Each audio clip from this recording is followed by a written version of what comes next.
All right, episode 1 of the Dynamics with TJO. This is take 2 of the introduction because take 1 went somewhere in La La Land. So we're here, we're going to go through everybody today, talk about where we came from, what we're doing, where we're going.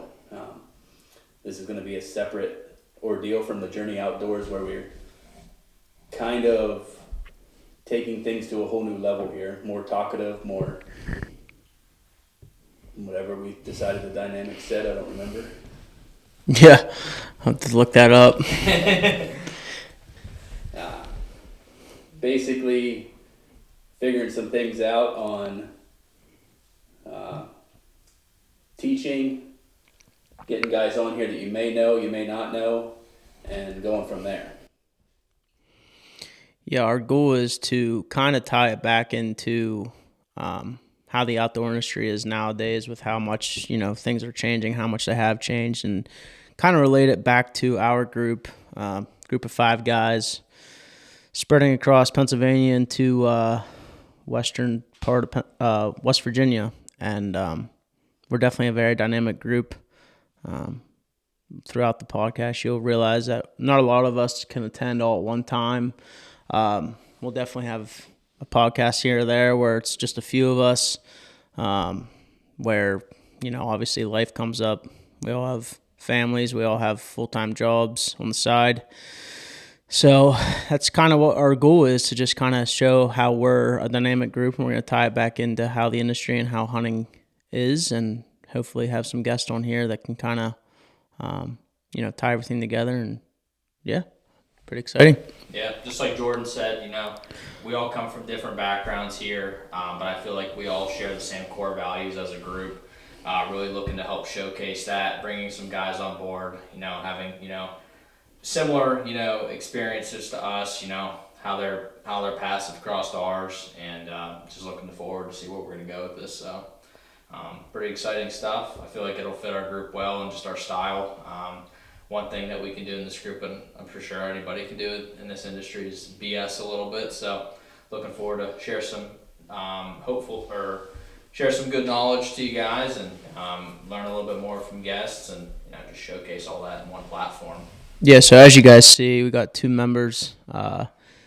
Nick is coming in live from West Virginia, and then we have Ed, who is from Port Matilda. Obviously, our main area that we are filming and doing the podcast out of is mostly central Pennsylvania, but with having 2 members not so close, we're going to have to do some Zoom calls and such when we want to tie all the group together, bring all 5 of us together. So yeah, definitely. Which it's pretty common. We do have some local guests. Just we work with Tipton Creek Turkey Calls, are right down the road from us, and some other local guests we're going to plan to have. But Zoom seems to be a pretty common platform to do some podcasts with. So hopefully, it took a little bit of a learning curve there at the beginning getting this thing hooked up, but we got it. And for us to want to have like a video cast podcast as well, having people on virtually is going to be key. So we'll be doing it like that, and a lot of our guests will be showcased, through their own screen and their own, wherever they're at or wherever they're located. But we're going to try to do as much as we can in-house here at our podcast studio. So it's a pretty cool setup here. Tim has it pretty nice with some of the mounts that he has here. Tim does know how to mount deer. Some of the animals he's taken over the years, so I paid someone else. Right. Yeah, well, Tim. We also might have to bring some of mine here. Tim is the TJO personal taxidermist, but we might get into that in a later episode or something. But anyway, let's kick it off here. Let's just get started. Today we're just going to bring to you, just a little bit about us, as a group, how we started, where we all kind of came from, and what we're looking to do with this, and how we plan on making the journey, and proceed through our own journey over the years to come. So, Jordan, if you want to get us started, just tell us a little bit about who you are, what you do, and what are your plans for this group? Mm-hmm. Yeah, so this kind of all started when I was back in college as a freshman at Penn State Altoona. transferred there from a school in Ohio, and recently had just got started into hunting some public ground, actually around the area. And Tim was the assistant baseball coach there. And we got to talking. Seems like every long bus drive we had, every time could, we were talking about hunting and going from there. And eventually it just turned into a friendship. Obviously, he was still a coach, first base coach for me. But, like I said, on long bus drives and anytime we had downtime, we were talking about hunting and all that. So it turned into eventually Tim asking me if I wanted to join the group. I have a background in miscellaneous editing.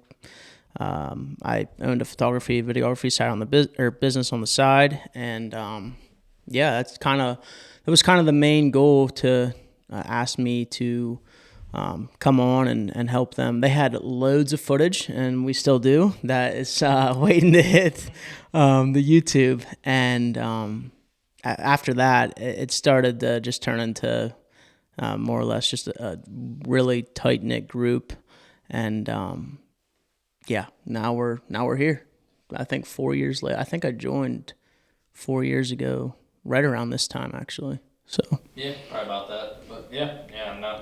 And like Jordan, Tim and I, we're related now. He probably doesn't want to. He probably doesn't want to admit that. But anyway, Tim, Nick, Ed, and Nick, and one other guy was in another group at one point to the start of the journey. We were kind of just the founding members there. Nick and Tim, were kind of the pioneers behind this group, and it was their idea that once they got together on a few hunts, they just felt like they kicked it off well together, and they had some of the similar ideas, and they just wanted to showcase what we love to do on a platform where we could bring others about it. So I was in on that. We went on a hunting trip out west, and the journey wasn't really developed yet, but little did we know it was starting. We got together. We kicked it off. Felt like we had a great time. Had a great hunt out there, and we came back and decided, hey, we're gonna make this work. We're gonna start a Instagram channel just to start, and then eventually that led to YouTube and Facebook, and now we're here developing a podcast. So definitely a lot of really good, exciting stuff for us here. Like Jordan kind of hinted on, when we first started off, we really tried to grind on YouTube and make it work. But right about that time, that was just the spike of everything. Our editor's a slacker. Yeah, I definitely slack. And honestly, that was the spike of everything. But everybody, and their brother had a YouTube channel. They're filming, whether that be with their phones, cameras, GoPros, whatever the case may be. And we've wanted to do that as well, and we still plan to do a lot of this that type of style. We just felt that as a group, we created a lot of backlog through footage. A lot of us live differently. We don't get to hunt together a lot, so getting to meet up, transfer footage, get to work on things together, it's almost impossible. So we're hoping with the podcast platform that we have, we'll be a little bit more manageable. We'll be able to really showcase, just who we are, and just show our journey, in developing, this business, our lives. We want to make it a little bit of everything there. So yeah, and to add to what Colin said about the YouTube, we're gonna do our best to stream every episode in hopes to grow our YouTube. We're learning that the more active we are on it, I'm sure there's other groups out there that might be listening to this or might listen to us down the road. YouTube's a struggle. I think it's a struggle for most until you figure out that algorithm or that niche. And we're hoping that, as we stream these podcasts, give it a little bit more of a visual side to the actual audio and keep our YouTube active. So the journey came about one day when Nick came to me and asked if we wanted to do a group. I was in another group there, just ended coming out of an outdoor television ordeal that just didn't work out. Colin was in the truck with me one day, and we decided we were going to go to Nebraska, somewhere out there. Nah. What are you looking at me, Colin? That's no town. It was just the state of Nebraska. You're all right. Right. Yes. That one riverboat. Yes. Only one. Yeah. So that's basically how it all started. Nick was I guess the start of it all. I mean, he knew that I liked to film and do all that, so he came to me, and we all became basically best friends is what it is. Like, I mean, I talk to these guys more than I talk to my own family, so sometimes we fight, we argue, but that's how a group's gonna be. Like old woman. Yeah. Women. But taking the journey is one thing that we talked about for a long time. That like this journey right here with this podcast was talked about, and I finally decided we're gonna do it, and bought the stuff and forced these guys into it. So that's basically where this has all began and started. This side of it. No point in not trying anything that you can't do. Failure is not losing; it's learning from it. So if we fail, we'll be back. That's a promise. Go ahead, Nick. Like digital, or I had just had regular cable, which had Outdoor Channel, and that's it. I was like, really? I didn't really recognize the name, but I went up and checked out the truck. It was this decked out Dodge, I believe a Dodge with a cap, fully wrapped. Looked pretty nice. And, I was like, oh, who the hell are these guys? You know. And later, an ugly mug on the side of it. yeah, faces on there, and a couple other, yeah. It was pretty funny. I was pretty fired up because I was like, I don't know. It's a thing out there. Sometimes you don't want to be in camp when it's any outfitter. It's always just a saying you don't want to be in camp when there's like film crews around and TV shows. Just the thought of maybe them getting catered to, which I found out at a good outfitter isn't always the case. So anywho, sorry.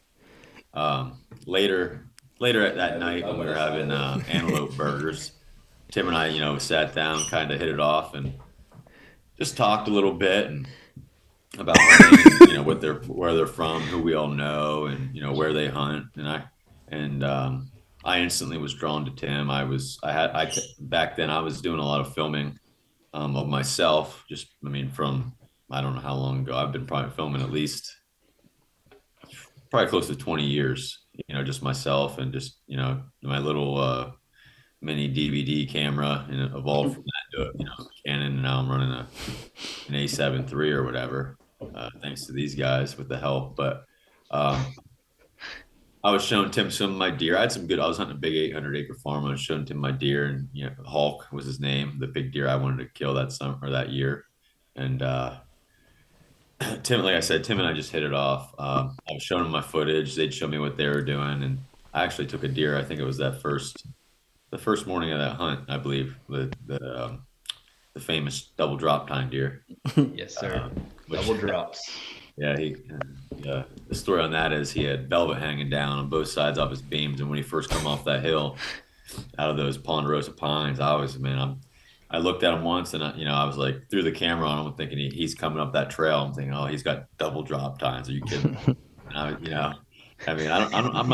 I can't remember exactly what point I realized he wasn't a drop tine deer. I believe it was probably before I shot him, but either way, I took him. I actually got that hunt on film. Took it back, showed Tim, and they were, I'm not gonna say impressed, but they thought I did a good job, and I was, it's kind of a boost of confidence. You do it yourself for so long, and you're always wanting to do something, and then these guys that are on doing it professionally and have all the good equipment. Made me feel good, and I was like, maybe we can do this, or maybe I can do this. And later on, so backtrack. I think I was just coming off a hunt with Pete, who was an old member. I think I just come from Nebraska, right, Tim? Pete and I were just coming from Nebraska, or was that the following year that we went? I think it was following year. Either way, but Pete and I had been trying to plan a Western hunt. Well, Tim and I hit it off, kept in contact. He actually reached out to me to do some filming for him in a late season muzzleloader hunt down in Ohio. actually currently close to where I'm at right now. Um, and we just kind of stayed in contact, hit it off. And later that year, Pete and I would have done our hunt in Nebraska. Well, I told Tim about it. He's like, man, that's awesome. I always wanted to get out there and do a hunt, I think it was mule deer, following whitetail, year. antelope, all that stuff. And so the following year, he gathered calling up. We needed 4 guys, kind of make the trip, 2 vehicles, split up in groups, kind of make it a little easier on driving and just the hunting, spotting, stalking, having a guy glassing, and filming while a guy's making a stalk. He got Colin, who wasn't family back then, but now is. Still not. Yeah, we're still working on that. Yeah, so I mean, basically, we all hit it off. Traveling out that a lot to talk about in a 23 hour trip. So we bullshitted a lot, shared stories, picked Colin's brain. He's younger and he knew kind of the social platform a lot more than I did. Not, I mean, I did have Instagram, but it was like a couple posts here and there, and I didn't have Facebook at all. So I was kind of out of the loop, to say the least. And Tim was At done. that time, I didn't even have Instagram. I didn't know what Instagram was. Yeah. Well, I Colin had to gave get us it just to a keep in rundown, kinda contact. showed us, how things worked and, what everything was. And I was like, I was drawn to it. And I thought that, with his knowledge and that stuff and just what what I knew Tim could do already, I was just kind of like, let's do something here. And I actually think we wanted to enter the full draw film tour or something like that. That was like the original goal, right? That's been the plan for a long time. Yeah, it never happened, but it doesn't mean we'll never do it. But I mean, that's dating back to, I had to get it just to keep in 7, contact. 8 years ago. So that's when, what's his name? Cody. Oh, it's since been sold. That full draw has been changed hands since then. But anyway, we had a good hunt out there. I took an antelope. We had a lot of good encounters with deer and antelope, mule deer, That's been the plan whitetail. for a It was an long overall time. good hunt, hot weather, but came home with some meat and a cool looking animal. So I think it was pretty good. But came home and just started pecking away at like the Instagram thing. And it took a while to get going, figuring out what to do. We were just posting stuff here and there. And we've definitely come a long way with our quality as far, pictures. I mean, I didn't have anything as far as a regular camera back then, just besides my video camera. So, and the phones back then obviously were shit to what they are now as far as picture quality. But I mean, basically, like those guys said, it's just been like a more of a brotherhood and friendship than anything. We've had a lot of like ups and downs as far as getting content out and things aligning. It's tough, when everyone's got starting families and making moves and with work and Colin was still in college. Jordan was in college, just getting done with college when we brought him in. So it's been a challenge, trying to align everything. But I think one thing we've realized is, that's part of it. That's part of the journey. That's, not everyone deals with that stuff. So we just got to roll with it and, let us take it where it takes us, and not worry about it and just do it. And so I'm glad Tim, did this because it's we him haul a lot. And, sometimes we just got to jump and see where you land. Yeah. Oh yeah, you're dang right. I mean, honestly, that's what it's all about sometimes, is taking that next step without knowing where that step's going to take you. And who knows? I mean, maybe a year from now, we'll be episode 132, just cranking them out. So, Oh, and I forgot to mention Ed up there. He's probably Yeah, let's the heck, Nick. hold on it. But I've known Ed for a long time. Sorry. Are you telling me to hold on? yeah. No. You're good, Oh, Nick. sorry. I grew up with Ed. We played a lot of baseball together as kids and just been good friends with Ed for a long time. So when we brought him in, it was kind of like just more like, hey, this guy, I hunt a lot with this guy. Let's bring him in. And he actually killed a couple of deer the prior years to that. And since then, I don't know what happened, but I'm just kidding. That. But Yeah. No, Came but with the yeah, left, so, right there. but yeah, he's a good fit. He's a good friend of mine. More than anything, this group's more about just the friendship. Whether anything works out, or has ever worked out with us, it's just we'd still talk every day. We'd still have our group chat. I'd still go to these guys for just about anything. So, I mean, to me, that's what it's about. So, like Nick said, I met these other guys through Nick. Him and I grew up together, going to school, playing sports, and I've always had a passion for the outdoors, but I didn't have a background in marketing or filming any part. So when Nick asked me if this was something I wanted to do, I was pretty hesitant about doing it because it was completely new to me. I was going to do a lot of stuff, and I felt like I didn't want to hold the group back because I couldn't bring as much to the table as everyone else can. But it was something I definitely wanted to do. The brotherhood that we have is awesome. I love enjoying spending all of our hunts together. They're the first people we call if something good happens to one of us, and I've gotten to travel to a bunch of different places and can't wait to keep traveling to different places. I mean, because it's you guys, I've recently gotten a turkey hunting just a couple years ago, and I did start Hoorah. filming. Attaboy. Yeah, I'm still yelled at all the time. But as anyone knows, solo filming while you hunt, it's hard. So to do it all and to still try to be successful in a hunt, it's hard to do. But I'm learning, and I'll keep trying to get better. I won't give up or get worse. But yes, this the journey that I've gotten to spend with these guys. I would never take it back, and love every second of it. We wake up talking to each other, we go to bed talking to each other every day, and that's what it's all about. And being able to experience all this with these guys is amazing. So, but yeah, we've talked about doing a lot of stuff. We usually talk about it for a while before we do it, just like this podcast. We're always gun shy and hesitant, but thanks for Tim giving us a kick in the butt and doing this.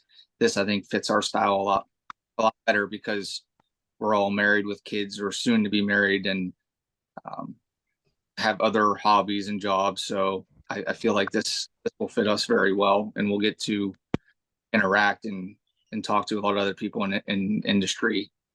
So yes, just very glad to be part of this, and happy to see where this goes from here. Yeah, just to kind of branch off what Ed said, I mean, whenever we came to just do this podcast, we wanted, obviously, we're known on social platforms as the Journey Outdoors, but we wanted to make a separate branch to this journey. And, that's where the dynamic came into play. And, we really want to showcase that and let you know how important that is to us, just because, like Ed said, and Nick said, and Tim said, we all have our own strengths and, our weaknesses here, but, our strengths are there to help pick up someone else's weaknesses in this group.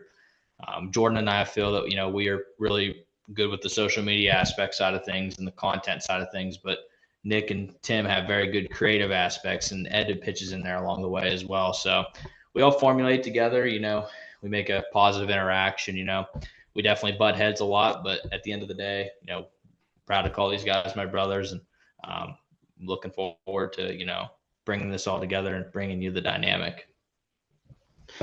Yeah, a little spinoff to what Colin said that I think is going to become inevitable to this group is the age gap and what that brings to the group as a whole.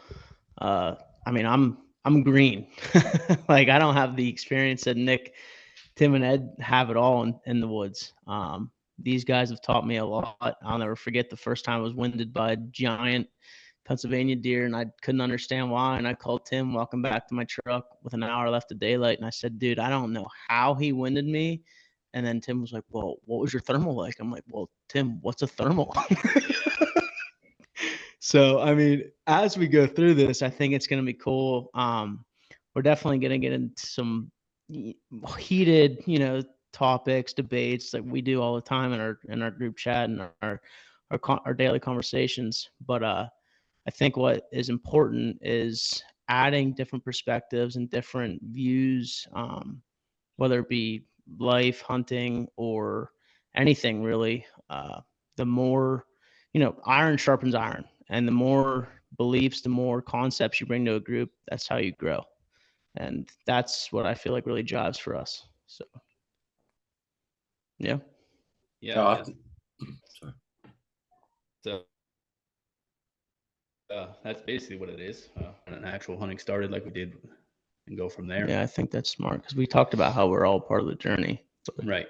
Yeah. So, I guess I'll kick it off.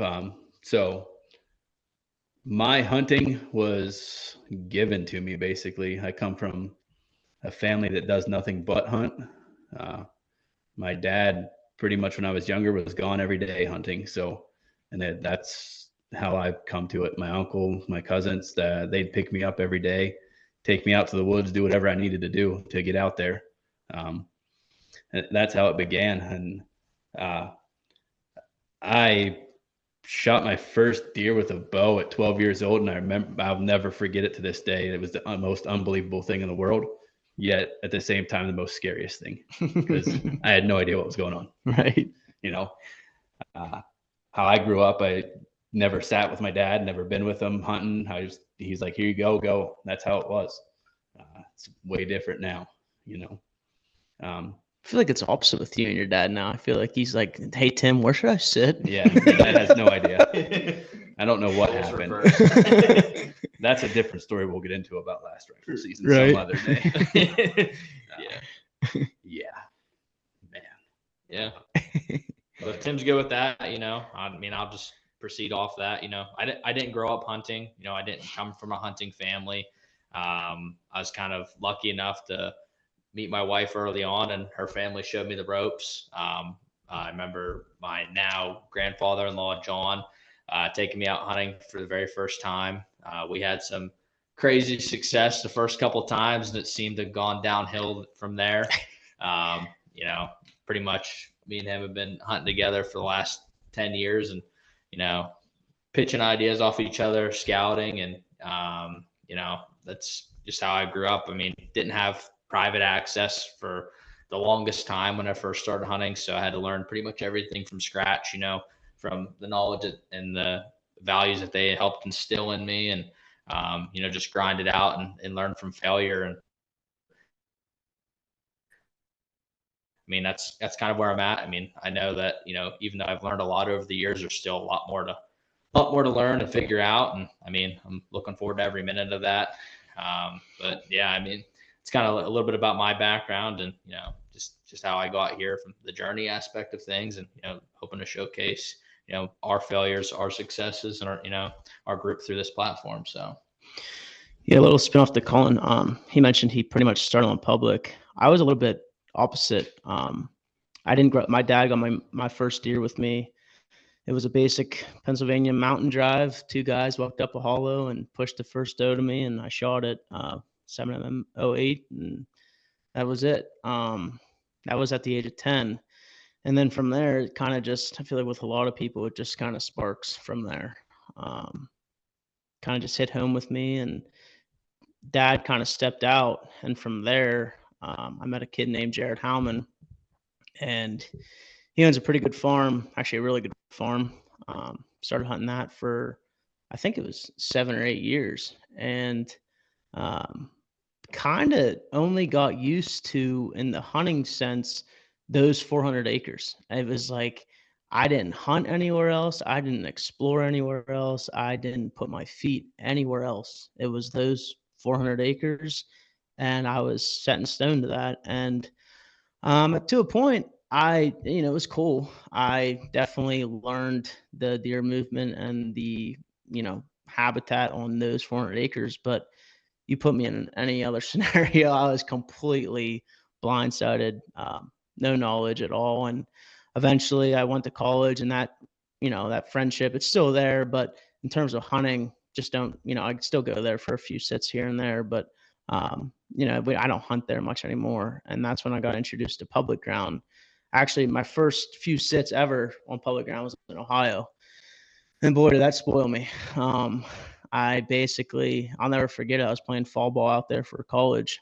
And my fall ball coach out there, it's a little different. The community coaches fall ball. The college is so big for baseball that they have 4 community, volunteers, you call it.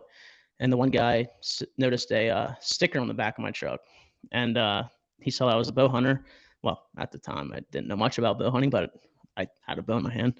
And he told me about a piece of public ground not far from the college. And from there, I got a taste of what 1,000 acres of public, what you can do on it. You can just walk pretty much wherever you want, do what you need to do to try to give yourself the upper hand to kill a big deer. And from there, that's when it really struck home for me. I think it was part of the reason it took me 5 years to graduate college, because actually it's not probably, that is the reason why.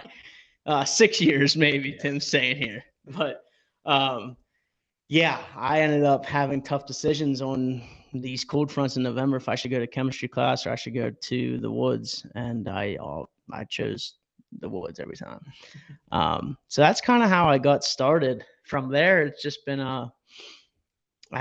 just a burning passion that we all share between us 5. And I think that's what, ties us all back into the group. Is a lot of us, all 5 of us, mostly hunt public for the most part. We all have our private upper hand advantages here and there. But I think one thing we will all make obvious is our passion to just go out and go out and, see where the unknown takes us. I think that's a lot of the reason that I do it is, finding a new area on public ground that maybe no one's ever been to, or you don't know, and you got to dissect it. I think that's what draws me to it all. Looking for that freak. Right? Looking for that 160 creeping through the freaking pines, and there he is, and then you got to figure out how to kill him. So, but that's kind of my background. I have a lot to learn. Like I said, I'm green. I feel like I've gotten lucky in a lot of situations, but maybe most of us have, or some of us feel like that, but skill comes a long ways. But definitely learn every day, go out there. So, what about you, Nick? Well, similar to Tim, and I mean, hunting was ingrained in me. Like, I think I have pictures of shooting my little bear bow out with my Reebok pumps when I was 4 years old, in my backyard, shooting my dad's newspaper target, and that's all I wanted to do. I always just wanted to tag along, and we and more so then it was a little more it was a little harder to access back then, the public that we hunted than it is now. But I mean, I just always wanted to tag along. I wanted to go. I mean, I couldn't wait till I was 12 years old. I remember when I took my hunter safety course when I was 11. It was the highlight of my my life. I thought I couldn't wait to get out there. And I did kill my first deer when I was 12, but it took me a little bit to kill one with a bow. I believe I shot a doe first. I'm not sure exactly how old I was. Maybe I was 14. Not making excuses, but I did shoot instinctive and fingers. So, it was a little different for me. Like, I practiced I shot till my fingers bled.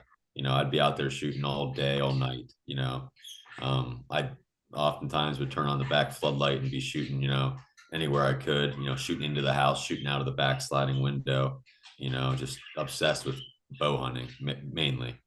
And didn't kill I don't think I killed my first bow. Maybe I was 15 or 16, killed an 8-point with my bow. But I don't know. Hunting was just always ingrained in me. It's what my pap did. It's what my uncles did. It's what my dad did. I really didn't know anything different. And it was all public, to be honest. They all hunted only public. in an area that, that we have a camp now, back in PA, but it was just something I loved to do. I mean, I was just remember sitting at home. My dad would go on these hunts to Canada, Wyoming, Nebraska, and I just, cell phones weren't around back then when I was younger, and at least he didn't have one, and I just waiting for him to call me, and every night after the hunt, what'd you get, Dad? And just waiting for him to come home with, see some bone in the ground and just all jacked up.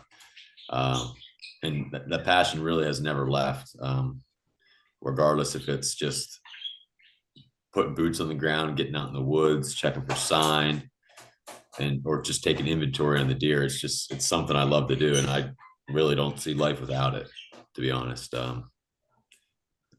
It's definitely a hobby that I'm glad that's there. Keeps me occupied on my downtime, and when I'm busy as hell, it makes me busier than hell. So, but I won't give up anything.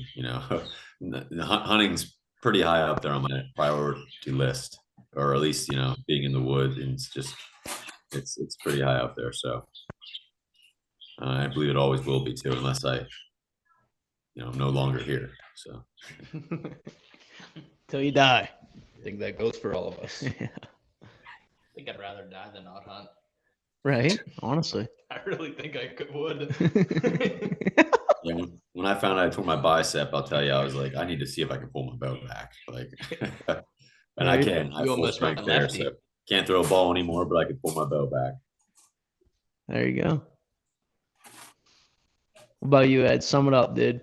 Yep. So I didn't come from as much of a hunting background. My dad, my grandfather, my uncles hunted when I was a kid, and I loved it. But back then in Pennsylvania, you weren't allowed to hunt until you were 12 years old. So once I started hunting, we hunted rifle season a couple of days a year with wrestling and stuff like that. I got out maybe once or twice a season, but I mean, I had a love for it right away.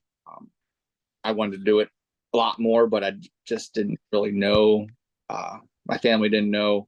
So I was watching a lot of hunting videos, and that's in the VCR. And after a couple of years of begging my parents for my first bow, on Christmas morning when I was 16, I woke up to my first bow in my tree stand, which I was so thrilled, but I had so much to learn. And luckily we had some public ground around our house. So that following season, I went out, scouted what I thought I knew what I was doing, but I was completely clueless. But I put myself where I thought some deer would come out, and sure enough, here came a couple of doe. But my nerves and adrenaline were so bad when I drew back, I sliced my tip of my finger off my broadhead because I wasn't thinking. So you think Why haven't we heard this story? Yeah, what? I mean, Where has this been? and it's okay, dude. We've all done really dumb cool. things. yeah, I walked back home crying. I left my bow and everything in the field because I didn't know. I was like, this isn't for me. And but I finally got the courage and nerves, went back out, and that very next sit, I had a doe come in about 15 yards, and was a little button buck, and shot it. It ran 15 yards, dropped over, and I was hooked. And so I just kept learning as much as I could because I through some of my friends, and I couldn't get enough of it. But I went to college there, Penn State Altoona, and I joined the military. I went overseas when I was 22 and met one of my good friends, Will. And when we got back from being overseas, we got a small piece of property together. So we actually finally had some private land where we could start doing our own food plots and setting everything up for success. Had a lot of success there over the years, but recently my kids are old enough now and my wife has gotten into hunting, which I absolutely love, but I like to try to keep that for them now, and gotten more into the public hunting the past couple of years because you can only kill so many deer, and so many people can hunt on 15 acres. So I've gotten into public land, but I'm still learning, and so I'm grateful for you guys because I've learned so much through you, and we're always teaching each other different things. But my love for hunting just keeps growing. I mean, even when hunting season's over, we're already thinking about shed hunting and scouting and turkey season. Like it's just, we're always thinking of the next season. It's always on our mind, and um, keep looking to grow and getting better at it. So, but yeah, that's Yeah. pretty I much think my something background. we all share is the passion to share, with others, whether it's young kids or just, other adults that have never hunted before. I think we all enjoy, taking them out and, you know, introducing them to the woods and, hunting and just, showing them what it's about really, because there's There's something nothing different like being about, with someone on their first kill or first yeah. Or hunt. just, I mean, I turkey hunted a little bit as a kid, and baseball, as these guys, most of us are ball players. That kind of takes your spring up sometimes, unless Oh yeah. So I mean, your springs are kind of out of the picture. Turkey hunting wasn't really, a thing. The public land we hunted was 100 an hour and a half away. So getting up there, getting back for ball games just wasn't feasible. Plus, a lot of teenagers who wants to I was didn't really want to get up at 3 a.m. to make that trek and get back. But Tim always said, you need to get in turkey hunting, blah blah blah blah. I finally have, and it's bit me. I just love being out there. I love whether it's, heck, for that first couple years that I was doing it there, I was going out, whether it was an hour before work, had to be at work at 6 a.m. I just go out and listen. I knew I wasn't, probably going to get anything. I just want to get out there and get a bird or hear a bird firing off on the roost. And, then I slip out and go to work, and I do it the next day and hopefully get lucky right off the roost. And if not, whatever. But that being said, we all just love, sharing our experiences and bringing people into, what I'll call is our world, and uh, it's, it's fun. So Yeah. Alrighty, guys. Thank you for tuning in here today. If you like this episode, please give us a like. Please download this. This is presented to you by the Dynamics with the Journey Outdoors, growing, developing, and changing the process of the journey. We're doing it every day, baby. So thank you for tuning in with us, and hope to hear from you again.